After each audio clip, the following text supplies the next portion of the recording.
Stuck in Vermont. Who would think that something so delicious would come off of a rotting log? Welcome to Stuck in Vermont, brought to you by 7 Days. My name's Ava Solberger, and we're here in Waitsfield at the Dana Forest Farm. If you want, you can have a little slice. This is my first raw Vermont-grown shiitake mushroom.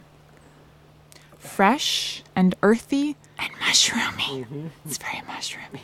We gotta find different ways to feed ourselves, and if mushrooms can be a good ticket for that. We had wanted to do something that was ecologically sustainable. Bring shiitake cultivation to the northeast of the United States. Nick grows the mushrooms, and his dad Peter has a homestead totally off the grid. They've got solar power, honeybees, sheep, and now mushrooms. With your mycological research, I guess it was just a matter of time before we thought mushrooms would be the thing to grow up here.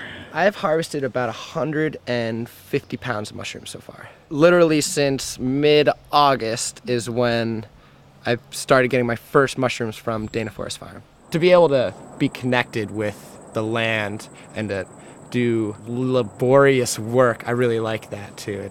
To me, that's more important than sitting behind a desk. I love growing mushrooms, picking wild mushrooms, learning about mushrooms, and all fungi for that matter. When I was 10, I cultivated my first shiitake with my mom in Cooperstown, New York. One of the original founders and president of the Cornell Mushroom Club. Now I've started sort of connecting with a lot of different growers all over the place, and it's just sort of, I hate to use the term, but mushrooming. Forest grown, log cultivated, naturally hand harvested, beautiful umami induced shiitake. The fact that they're on the log, it makes it a little bit more random, but the flavor that comes out of them. Umami. Umami. Flavor. I can totally taste it. Yeah, you know what I'm saying. Oh, it's like, yeah, I can totally taste it. oh wow, I can still taste this thing in my mouth. So it's got this strong flavor, and it's got much more, to me, of an organic appeal. They're exposed to the elements. I'm not using pesticides and fungicides, and I think one of my largest problems is probably chipmunks. They come through and they nibble on these things a little bit. Usually when I harvest, I always eat a couple. This will lower your cholesterol, or here's a great way if you're not a meat eater to get some protein. It's sort of like the Mario game, when you eat the mushroom and you get bigger and stronger. It's like, there's some truth to that, because I think they are really healthy. First, cutting down a tree, and then bucking it up into these lengths. Sugar maple, which most of my logs are, and red maple, and beech. So I drill holes into the log, and these are about 1 inch deep. I fill each of the holes with mushroom spawn, with shiitake spawn particularly. Cover up each of these holes with food-grade cheese wax, and then for about a year, it takes that mycelium to grow throughout this log. I take it, I throw it into the pond, and that's called shocking. Shocking the log. Bring them out here, and within 7 to 14 days, they begin fruiting, and they produce mushrooms. You can see where the mushrooms are just about to burst out. He's like, here are a couple babies, and within about 3 or 4 days, they'll become full size. They almost grow fast enough to watch. So it's a lot of log movement, a lot of labor.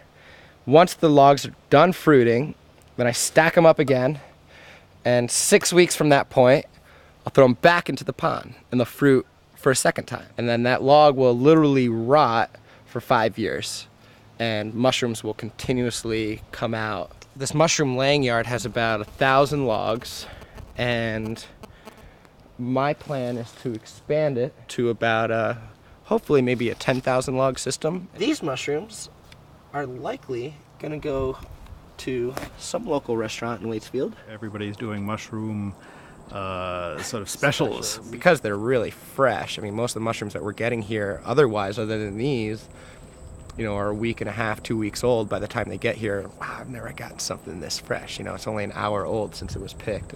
It's nice running into people that say that they went to dinner and they had some of my mushrooms, and seeing it as a nice local additional crop that can be used and could be a really nice option for Northeast farmers. So we're back here at my house after spending the whole day picking mushrooms. We're gonna cut them up, throw them in a frittata, and see how they taste. Local, fresh, and organic. We'll get stuck with you again real soon. Pardon me while I go eat my frittata. Yeah, that's what I'm talking about. That's not strange. And don't forget to go to 7daysVT